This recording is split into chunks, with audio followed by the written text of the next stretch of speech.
Good morning and welcome to Cincy Lifestyle. Thank you for checking in with us on this shorter work week as we begin on this Tuesday after Labor Day. Mona, good morning. Good morning, Clyde. I just have to do this after you said the shorter work week. Yes. Okay. Now,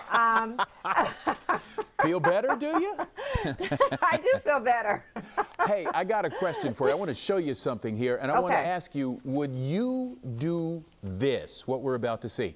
Now, let me explain what this is. That's illusionist David Blaine. He's tethered to 50 balloons, and he is about, at that point, about 25,000 feet over Arizona. So my question is, would you do that? I know the answer.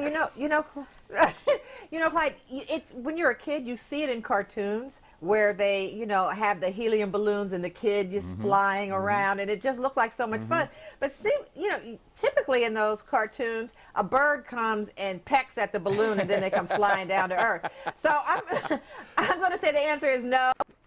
No, I would not do that. I thought that might be the case. Well, he stayed up there for a while. He was trying to get to 18,000 feet. He made it to nearly 5 miles up, above 25,000. And then he skydived or skydove, whatever the proper English is, back to Earth. But what it reminded me of was a guy named Lawn Chair Larry, who did something similar in a lawn chair back in 1982. And his turned out okay, too, except he got arrested because he was too close to a major airport. Otherwise, though, that turned out. But I'm like you. I wouldn't do it. All right, so here we are. But you know what I like? Go ahead. I just have to say, I like the nickname Lawn Chair Larry. Lawn Chair Larry. That's a great nickname. That sticks with you for life. So here we are talking about two guys who made news with a new approach to flying. Now we're going to talk about a woman athlete who made news by breaking a stereotype. And we're talking about, believe it or not, the fact that a century ago, it was commonly assumed that women couldn't compete as runners. Well, that misconception died thanks to a 16-year-old Olympic gold medalist named Betty Robinson. The obstacles young Betty overcame and how she helped change women's sports are the subject of Record-Breaking Betty. And here with us this morning is the author of that book. With us is Tracy Bloom. Tracy, thank you so much for being with us this morning. Hi, thank you so much for having me. Indeed. Tracy, talk to us a little bit about how you came upon this story and what it was about it that captured your interest. Yeah, so I do a lot of volunteer work with an organization out of Florida called the Inspire Project, and they inspire young kids through virtual meetings and presentations. And we got to talking one day about very inspirational people, and Betty Robinson's story came about. And I really wanted to learn more about it since I didn't know too much about Betty before that conversation. And after looking into everything she accomplished, I thought, I want to tell this story. Yeah, and so I gather that there is something in this story that you hope children will learn from reading your book. What would that be? Yeah, so Betty overcame a lot of different obstacles as a female. In the 1920s, women weren't really permitted to race with men. They weren't looked at as equals. So I really want kids to learn about breaking through barriers, overcoming odds, and really just following your passion. She broke the world record at the age of 16 after paying her way to the Olympics. Females weren't permitted to do, any kind of competition back then. So they said, if you want to compete, you can pay to get here. So she raised the money, and it just goes to show that if you follow your dreams and you follow your heart, you can really make an impact. Now, you're also offering free virtual classroom visits. Talk about that a little bit. Yeah, so I grew up in Cincinnati, and I really want to give back to local schools in any way that I can. So I know that this year has been a little crazy, and so I wanted to offer free virtual classroom visits for any school that's interested in having me come and read this book. Or I have a few others that focus on building things by hand, anti-bullying, cleaning up the environment, stuff like that. So for any teacher that's interested, I'm doing free virtual visits. We have just a little time left, but I think, as I understand it, Betty had to overcome some obstacles to make this race, right? Right. So the first race, she actually, just being a female, overcame a lot to get to the Olympics in itself. But after she came back from the Olympics, she was involved in a plane accident and she was told that she would never walk again. So after that, she taught herself to walk again. She taught herself to run again. And then I think she competed again in the 1936 Olympics and then won again. So I Amazing. mean, what an incredible woman. Amazing. So let's connect people to this wonderful story. How can they pick up the book, or how can teachers get you to visit their class for that matter? Right, so all of my books are listed online on barnesandnoble.com. They're also on Amazon. I have a website, theblom.com, where people can reach out to me, and I believe my phone number and email are listed there. There's also a submission form for school visits. And just so you know, a portion of the proceeds from this book goes to the Trained Catchers Foundation, which is Betty Robinson's grandchildren's foundation that they started in her name. That's great. I love your website, by the way, theblom.com. That is too inspirational. Thanks so much for talking with us this morning. Thanks for having me. Indeed. Mona? Well, next time you find yourself running, walking, or biking along the Loveland Bike Trail, you may want to slow down around mile 42. You know, this is where you can recharge with a fresh cup of coffee, a locally made pastry, or a sweet smoothie, and it'll help you keep your adventure going. Well, Allie stopped by this coffee shop, and she's got the scoop. No, here comes my coffee. Hi. Thanks, Katie. Thank you.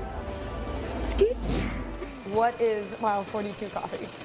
So the name comes from the bike trail. So we're at the 42 mile marker on the bike trail.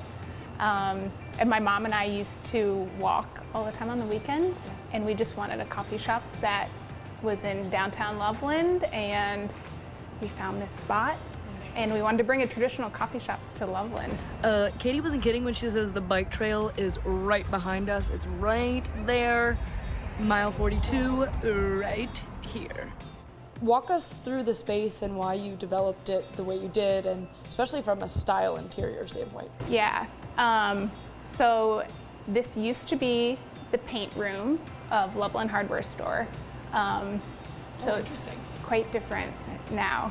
I really think we just wanted people to feel comfortable when they walked in and not be intimidating. Because I think some coffee shops are amazing and have great coffee, but they can be intimidating, and we didn't want that. And we also still wanted to make it known that we have really great coffees. Mile 42 Coffee sources their beans locally from Coffee Emporium, and Coffee Emporium was where Katie got her start in the coffee world. She now works for a flavor company, so combine both experiences and the result is some pretty stellar concoctions, like their Frogman Mocha, which tastes like an Andes mint, and their Mocktail Cold Fashion, which mimics an old fashioned but hold the bourbon sub cold brew. That is dangerous. That's the first time I've ever had anything like that in a coffee shop with zero bourbon in it. Yeah, it's fun.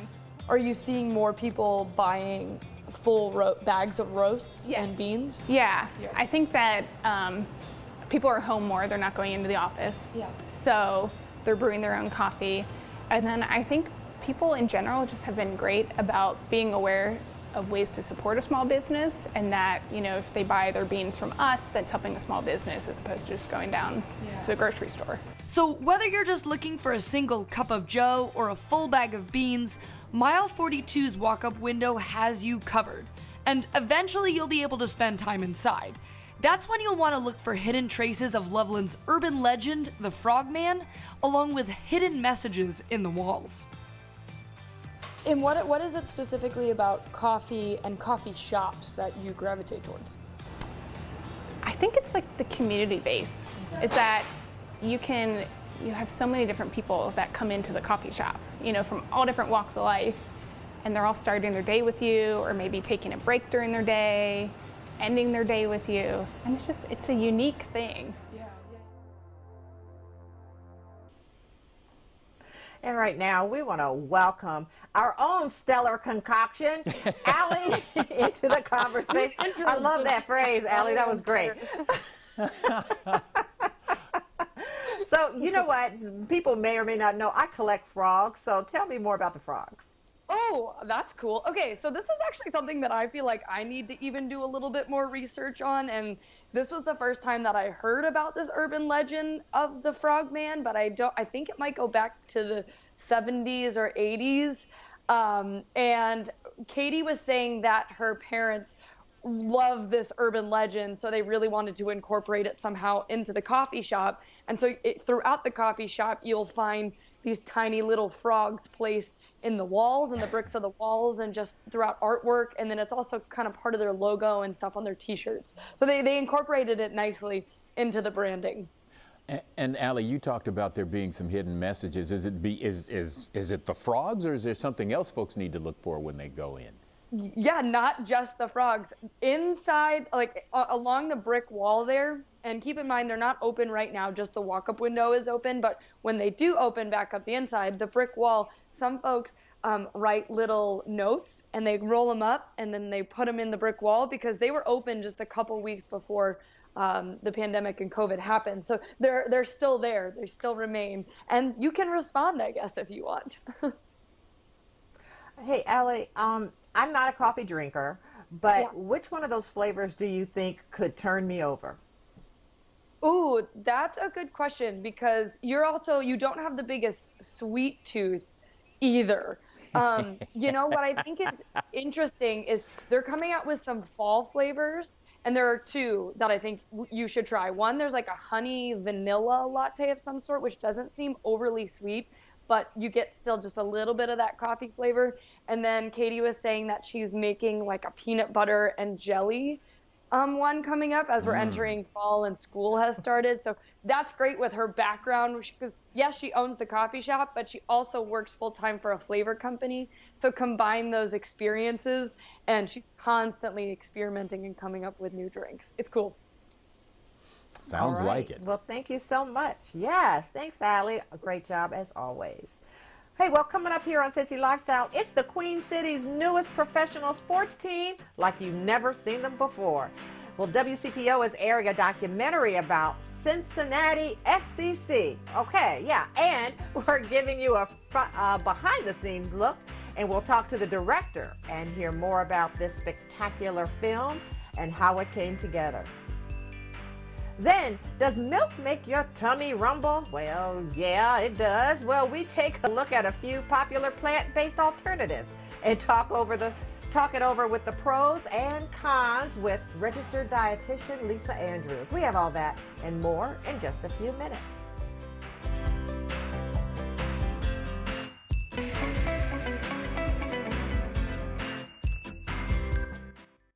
Welcome back. We're excited about this. Tomorrow night, WCPO will air a documentary that introduces you to the FC Cincinnati Football Club in a way nothing else has.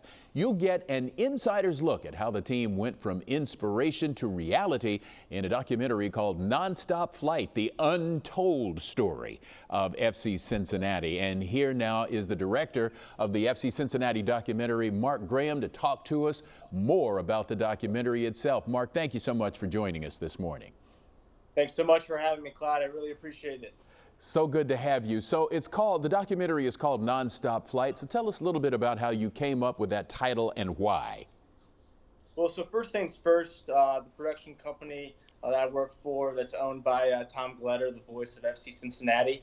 We've been around the club ever since the club existed. From the first ever announcement to having the idea on Jeff Burton's table and trying to figure out how they were going to announce this club.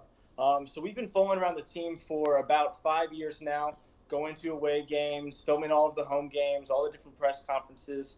And, to be honest, the journey for FC Cincinnati has been a nonstop flight. Ever since they first started, it's just kind of rode this plane, you could say, and all the way to MLS, and so that's kind of where we got the name from, because in a sense they were building a plane, and that's kind of where we went with it. And you'll see when you watch the documentary tomorrow that there might be an underlying theme of the entire title throughout. Okay, all right. I got a two-part question for you. Very quickly, what surprised you? What did you learn that surprised you? And what do you think will surprise us in this documentary? So I think, first, the one thing that will surprise most people is that, as we said in the title, it's an untold story. We got 20 interviews, about 36 hours of footage from so many unique perspectives. And, as a fan, you only kind of see the goals, the saves, the wins and the losses, the box score. And we really kind of bring you inside to the locker room, inside to the front office, and to see all the different things that kind of went through the past 5 years. So one thing for me that, kind of stood out was the players' perspectives, and seeing the players and hearing their thoughts about the rise of FC Cincinnati and what it was like for them, to start at a small startup, in a sense, that became one of the most successful startups in Cincinnati. And to hear their thoughts about how it first started to, am I going to make the team? Am I going to make the MLS team? Am I not? And kind of going through those troubles and tribulations, Sure. I think was one thing that really stood out to me. Sure. Okay.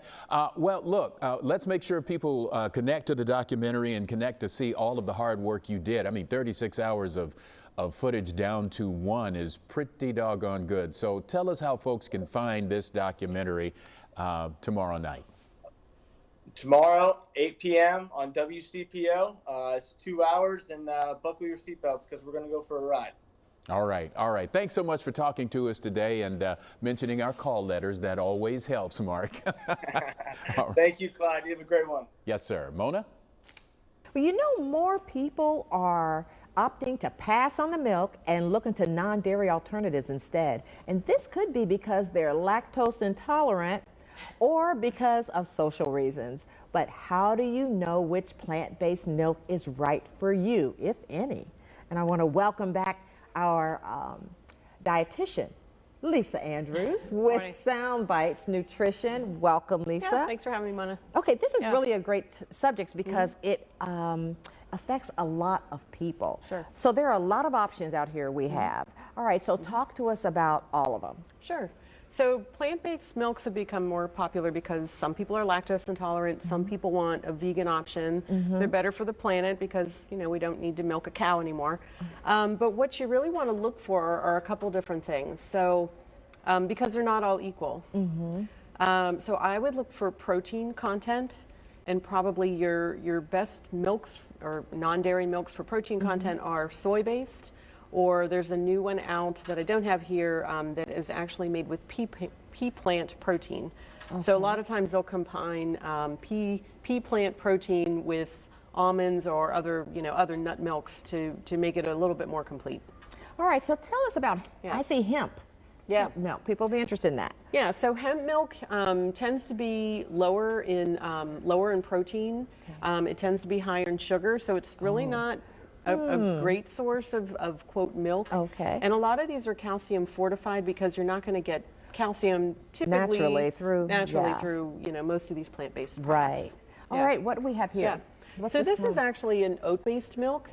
So this would be appropriate maybe for somebody that's allergic to nuts or allergic to soy. Okay. It does have some soluble fiber in it, but again, very little protein. Okay. So more for like food allergies. All right, we've got some vanilla soy milk. So your flavored soy milks typically tend to be higher in sugar. Yes, I would think that. Yeah, so what you want to look for is about 5 to 6 grams of sugar or less per serving. Okay. And then, that's a little healthier option than some of the flavored soy milks. And some of them are just naturally a little bit sweeter anyway, so you really may not need, a vanilla or flavored soy milk. And coconut milk. So coconut milk, ironically, is very popular, but it tends to be pretty high in fat, particularly saturated fat, which is not great for people with high cholesterol. Also tends to be higher in sugar and not very high in protein. So I would use it in like Thai food. I would use it to cook with, but I probably wouldn't use it on a regular basis just to drink or put in a smoothie or something, just because it's very high in fat and sugar. And lastly, quickly, almond milk, because that's really popular. Yeah, almond I milk used to is drink popular. almond milk. I would say the biggest benefit for almond milk is it's lower in calories. So if you're just looking for something to add to your smoothie or put over your morning cereal, that's fine. But not a whole lot of protein, which, the benefit of protein is it's got staying power. Yeah. Yeah. All right. Thank you so much for coming. Anytime. I really always appreciate it. You always Sure. have so much great information for us. You're welcome. And we appreciate you, Lisa. Please come Thank back you. and see us Anytime. again. Yeah, happy to see you. Thank All you. right. Thank you. And we'll be back with more Cincy Lifestyle on the other side of the break. By the way, be sure to check us out on Instagram. We post all kinds of behind-the-scenes stuff from here on the set and while we are safely out in the community. So follow us, Instagram at Cincy Lifestyle.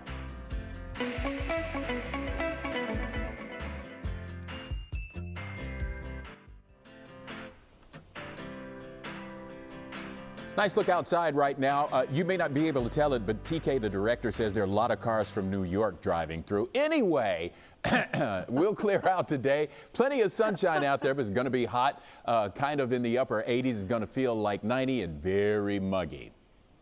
Mona? Well, Clyde, we can look forward to tomorrow because tomorrow on Cincy Lifestyle, the stars have all been revealed on Dancing with the Stars. But guess who's going to be here tomorrow?